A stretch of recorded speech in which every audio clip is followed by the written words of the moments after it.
ఏం చేస్తారంటే ఏదో ఏకాదశి ప్రవేశించేటప్పటికి సంధ్యావందనం చేసుకుని ఇంట్లో కులదేవతార్చన చేసుకుని అందరూ కలిసి ఒక దేవాలయానికి చేరుకుంటారు. అందరూ కలిసి ఈశ్వరునికి సత్యనారాయణ వ్రతం చేస్తారు. అందరూ కలిసి విష్ణు సహస్రనామ స్తోత్ర పారాయణం చేస్తారు. అందరూ కలిసి త్యాగరాజస్వామి సంగీత విభావరి వింటారు. అందరూ కలిసి భజన చేస్తారు. అందరూ ఎవరో లేచి నాట్యం చేస్తారు. మిగిలిన వాళ్ళు చూస్తుంటారు. మారుస్తారు.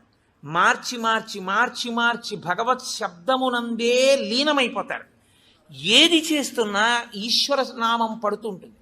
ద్వాదశి నాడు అన్నం తింటుంటే ఏది విన్నా గోవింద గోవింద అని అవే వినపడుతుంటాయి. ఇంకా ఏదో వెంకటాచలంలో 10 రోజులు ఉండొచ్చిన వాడికి ఎక్కడ చూసినా గోవింద అని వినపడినట్టు ఇంకా అస్తమానం గోవింద అని వినపడుతుంటుంది.